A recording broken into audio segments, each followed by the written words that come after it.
झर्ना झर्ना झर्ना झर्ना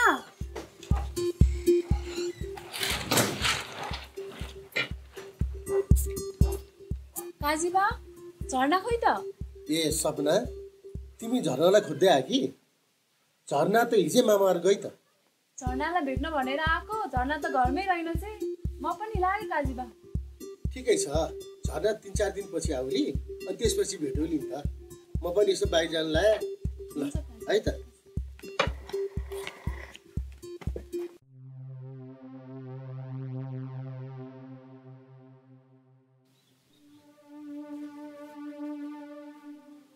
हैन राजकुमार यतिखेर पनि किन आउँदैन राजकुमारले मैले भने कुरा मान्यो भने काजीसँग सजिलै छुटकारा पाउन सक्छु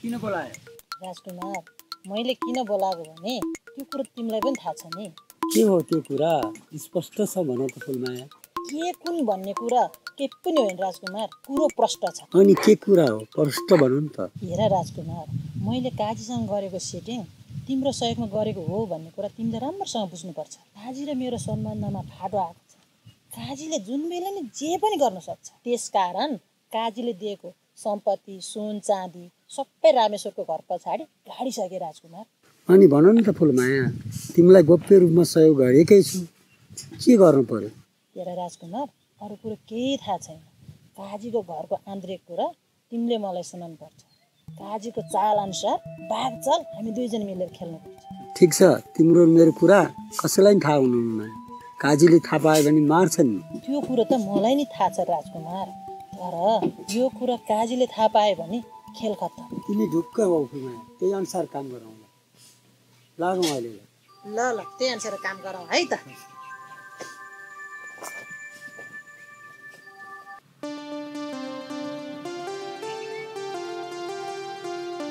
होइन के हो नानी आज पनि बाटैमा झ्याप्पै भेट्नु त त्यही त भने जिम्मेदार बा घुमी फेरि बाटैमा भेट भयो हो नि नानी अब एउटै गाउँठाउँमा भएपछि भेटघाट हुनु त सामान्य कुरा हो नि के कसो हो नि जिम्मेदार बा हजुरले भनेको कुरा ठिक हो तर विडम्बनाको कुरा कस्तो विडम्बनाको कुरा नानी हेर्नुस् न जिम्मेदार बा गाउँ अहिले कति सुनसान हुँदै गएको छ गाउँमा अहिले वृद्ध र बालक बाहेक कोही छैन आहा कति चित्त बुझ्ने कुरा गर्यौ नानी तिमीले तर पनि अब हामी जस्तो सोझा साझा गाउँलेहरू ठुलाबडाको पहुँचबाट शोषण हुनु परेछ अझ पनि राजनीतिक मुक्तियारहरूबाट जिम्मेदार बा मैले त कुरा बुझिनँ नि अनि जिम्मेदार बा नेताहरूबाट हामी जनता चाहिँ कसरी शोषित भइरहेछौँ हजुरले बुझेका कुराहरू मलाई पनि स्पष्टसँग बुझाइदिनु न कुरा प्रष्टै छ नि नानी लौ सुन तिमी हामीले चुनावमा भोट दिएर जिताएका राजनीतिज्ञ भनाउँदाहरू घाँस बाँस कपासको नाममा कर उठाएर तिमी हामीलाई नै बेसकरी लुटिरहेका छन् हेर त रोडमा ढुङ्गा मुढा हानिरहेछन् कहिले राजतन्त्र भनेका छन् कहिले गणतन्त्र भनेका छन् कहिले सदनमा हानाहान गरेका छन् कहिले सडकमा आन्दोलन गरेका छन् यसरी कसरी राजनीति हुन्छ ल हेर त विकास भन्ने काहीँ छ जहाँसुकै विनाशै विनाश छ आफ्ना छोराछोरीलाई चाहिँ देश विदेश ठुला ठुला महँगा स्कुलमा भर्ना गरेका छन् पढालिका गरिबका छोराछोरीलाई चाहिँ पढ्नलाई कति धाउधाउ छ यो भनेको हामी जस्ता सोझा जनताहरूलाई शोषण गरेको ए हो त है जिम्मेदार बा मैले त यो कुरा राम्रोसँग बुझेकै थिइनँ अब बुझेर पनि के गर्नु बुझ पचाएर हिँड्नु परेछ अनि तिमी पनि घाँस काट्न जान लाग्यो के अरे घाँसको भारी राम्रो छ पुर्याएर हस् जिम्मेदार बा मेरो पनि घाँसको भारी पुर्याउनु छ ल त ल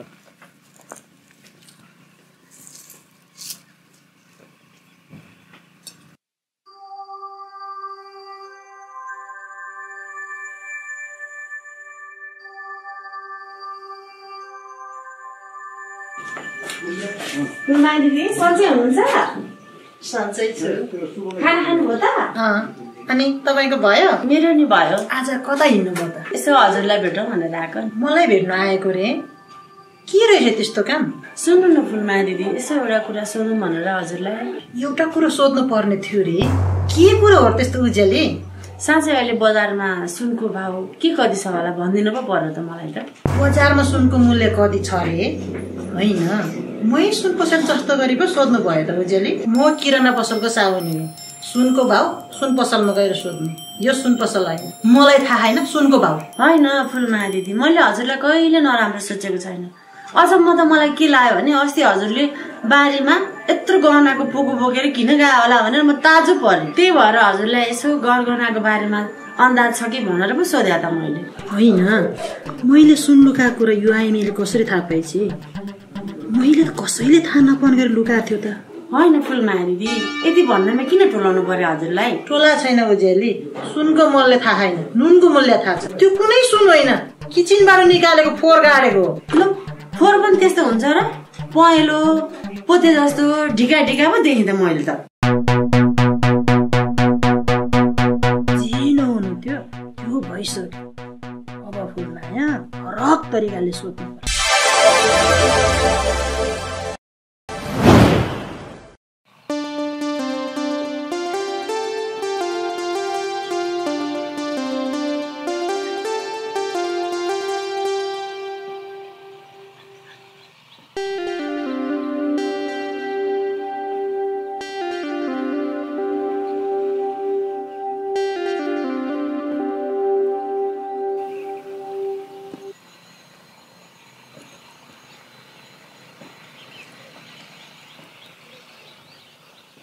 हुँदा म प्रति यति ठुलो धोका म यो कदापि हुन दिन्न। म बिरामी हुँदाखेरि गाउँका सबैजना भेट्न आए, तर फुलमाया आइन। यो म प्रतिको घातमाथिको प्रतिघात हो, प्रतिघात हो काजी हो, तिमीले ठिक भन्यौ। यो सबै घातमाथिको प्रतिघात हो। अहिले आएर तिमी विवेचना गर्दैछौ? हो जमिनदार, तिमीले ठिक भन्यौ। समयको भिलले मान्छेलाई कुन खाल्टोमा पुरिदिँदो रहेछ थाहा नै हुँदो रहेछ। ढिलै भए पनि आँखा खोलेछौ। यो सबै आफ्नो कर्मको फल हो। आफूले जस्तो कर्म गर्यो त्यस्तै फल पाइन्छ। हो रहेछ जमिनदार। आज म घाम र जुन जस्तै छर्लङ्ग भएको छु। अब तिमीले जे दुःख पीडा भए पनि निर्धक्कले खुलेर भने हुन्छ। एउटा छिमेकीको नाता र भाइचाराको सम्बन्धले पनि हरेक कुरामा सहयोग गर्न तयार छु। जमिनदार, तिमीले मेरो बारेमा यति धेरै सोच्नु पर्दैन। मलाई जुन दिन तिम्रो आवश्यकता पर्छ म त्यो दिन अवश्य तिम्रो घरको ढोका ढकढकाउन आउनेछु। ठिक छ काजी, अब तिमी नै यसो भन्छौ भने अब म अहिले लागेँ।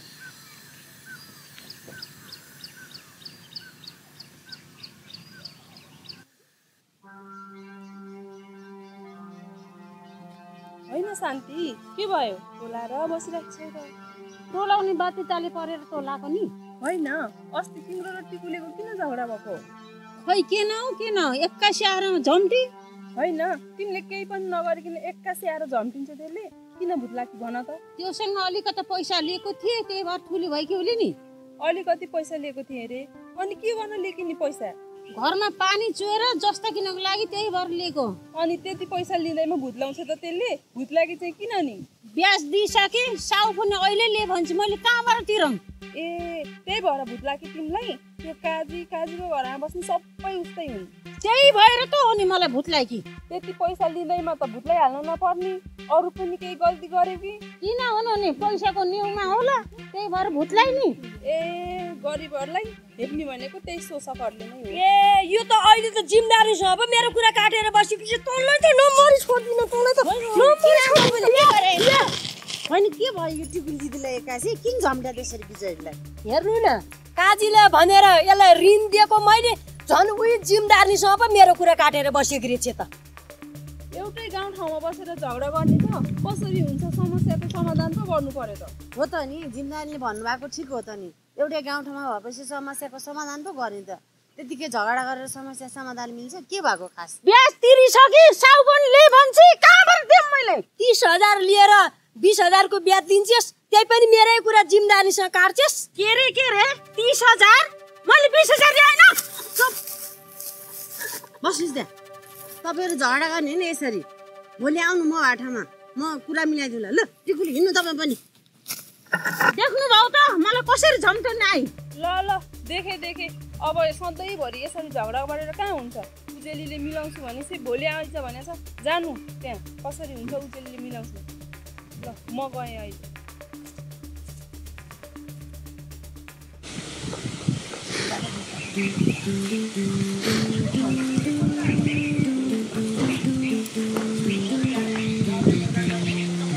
कहाँ गएर आउनु यसो गाउँ डुलेर आएको नि। बरु हजुर चाहिँ कहाँ गएर आएको नि यस्तो घाममा। कहाँ हुनु नि काजी घरमा गएर। ल जहाँ गए पनि के भयो अहिलेलाई घरमा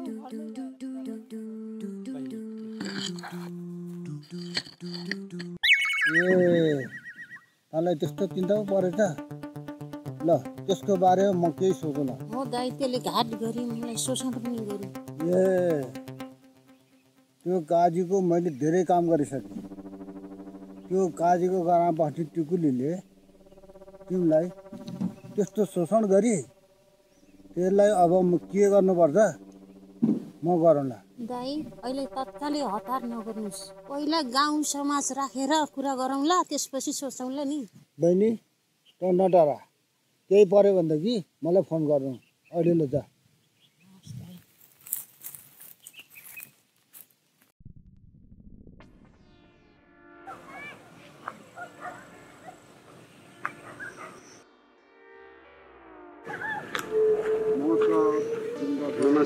नमस्कार। अनि शिवे कता हिँडी? काजीको घरमा बस्ने टिकुलीले मेरो बहिनीलाई धेरै दुःख दिन थालेको थियो। त्यो भएर त्यो काजीको घर जान लागेको। कुरा यस्तो पो हो? अनि किन दुःख दिन्छ त सोधिनस् बहिनीलाई? काजीले मेरो बहिनी शान्तिलाई पैसा दिएको रहेछ। अनि बारम्बार त्यो मेरो बहिनीलाई चाहिँ त्यो टिकुलीले हात हाल्न खोजिदियो। त्यही कारणले झगडा भएको रहेछ। त्यही भएर रहेछ त्यो टिकुली अघि मेरो घरमा आएकी थिए। त्यो शान्तिले मैले पैसा दिएको मेरो पैसा फिर्ता गरिन। मलाई त काजीले घरमा बस्न नदिने भयो भनेर मसँग गुनासो गर्दै थिए। अब ठिकै छ नि त एकचोटि गाउँ समाज भेला गराएर मेरो बहिनीलाई पनि राखौँला टिकुलीलाई पनि राखौँला। अनि त्यसको के हुन्छ त्यो फैसला गरेर टुङ्ग्याउँला कुरा हुन्न। किन गइरहनु काजी घर? त्यसै गरौँ त। हस् तपाईँले हो त्यही भन्छु। ल जाउँ त जाउँ। ल ठिकै छ नि त जाउँ।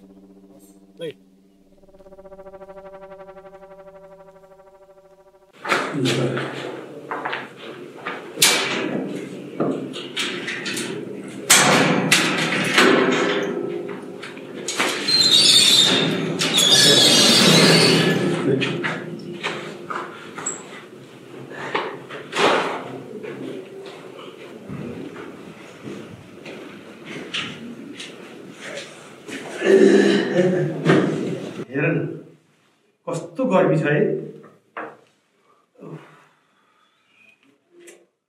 त्यही त भने बुढा। अनि हजुर कहाँ गएर आएको त? कहाँ जानु नि काजी बेसरी बिरामी भएको छ त्यसैले हेरेर आएको नि। कतै त्यो काजीलाई रोग सोखको थियो कि त्यसरी त डल्न नपर्ने कुरा मात्रै गर्दाखेरि के को रोग लाग्नु नि? त्यो त फुलमायासित लागेको छ अरे नि। कता कता कुरा सुनेको मैले।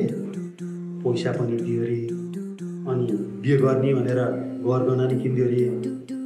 त्यसैको टर्चरले होला नि ढलेको। खै त्यो काजीको के बुद्धि भ्रष्ट भएको। त्यत्रो लाउँ भन्ने खाउँ भन्ने बेलाको छोरी छ फेरि अर्को छोरी कहाँ बेपत्ता भगियो। किन त्यस्तो भएको खोइ काजीलाई? पाप लाग्यो होला नि त्यसलाई त पाप लाग्यो होला। हेर त बिचरा त्यो पढेर पविताहरू बेपत्ता बनायो। अब फेरि त्यो शान्तिलाई पनि पैसा दिएर ब्याज लियो अरे। साउ पनि अहिले लिए कि लिए भनेर कराइ छ अरे। कस्तो मान्छे रहेछ त्यो। अनि त्यो बिरामी नभएर को हुन्छ त? चारपट्टिको टेन्सन लिन्छ। चारतिरको टेन्सन लिएछ। जताडा नि पैसा ल्याऊ उताडा नि पैसा ल्याऊ यताडा नि पैसा ल्याऊ घरमा ल्याएर थन्क्यौ। खानी चाहिँ को हो? एउटा छोरी बेपत्ता भराइसकि एउटा छोरी लाउँ खाउँ भन्ने बेलाको उमेरको मान्छे छ। त्यसको बिहे कहिले गरिदिने हो? अब यो बिरामी भएपछि अलि सुध्रिएला कि जस्तो छ। किनभने कुरा पनि अलिकति राम्रै गरेछ होइन। को आएछ? ल भित्रै आऊ भित्रै आऊ।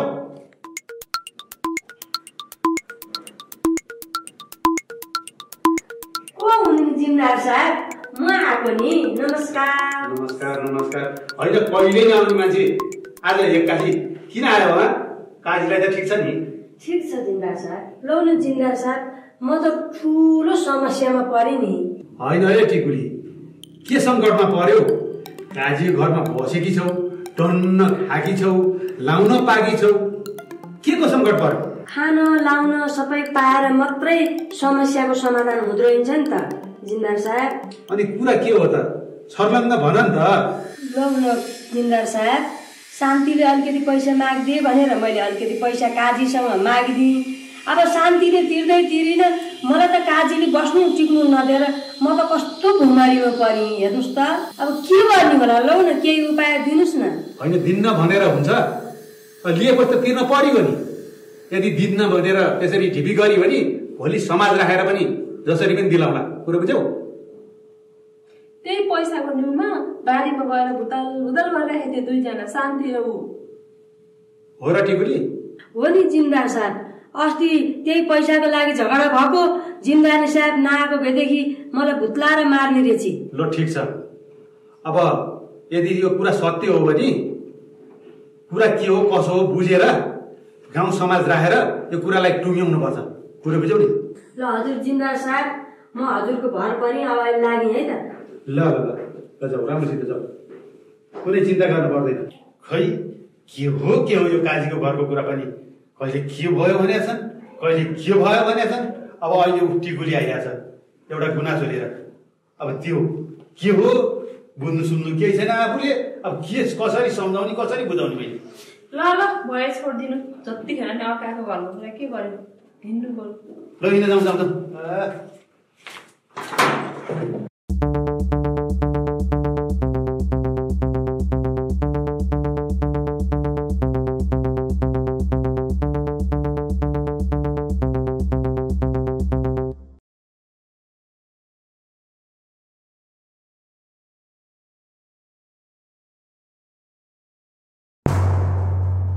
काजी तपाईँ यहाँ? हो म। के मलाई देखेर तिमीलाई अचम्म लाग्यो होइन?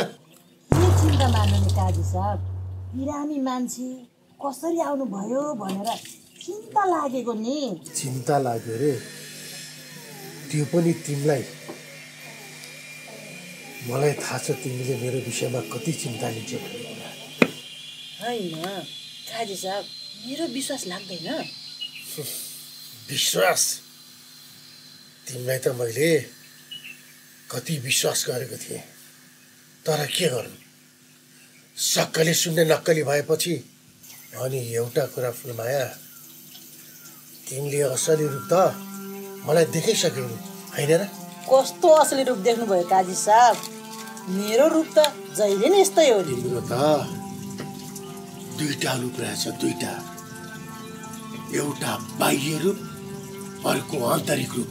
काजी साहब तपाईँलाई त्यस्तो लागे मात्रै हो, मेरो रूप एउटा मात्रै हो। यो त मैले राम्रोसँग बुझिसकेँ, तिमीले भनिरहनु पर्दैन। काजी साहब तपाईँ ब्रह्म हुनुहुन्छ, यो सब झुट हो। यदि तिमीलाई साँच्चै मेरो माया लाग्थ्यो भने म बिरामी हुँदाखेरि गाउँका सबैजना भेट्न आए। खै त तिमी त आएनौ। काजी साहब मेरो त्यस्तै अवस्था, त्यही भएर म भेट्न आउन सकिनँ। हो फुलमाया, त्यो कुरा छोड। बरु तिमी लिएको मेरो सुन र पैसा फिर्ता गर मलाई। कुन पैसा? कुन सुन? अस्तिको नक्कली सुन त्यो त फाल्दिसके। के रे? नक्कली सुन रे? अब कि चेक बोल्छ कि त्यो बिल बोल्छ? फुलमाया अनि थाहा होला। जा काजी जा, तैँले जे लछरपाटा लगाउँछस् लगा।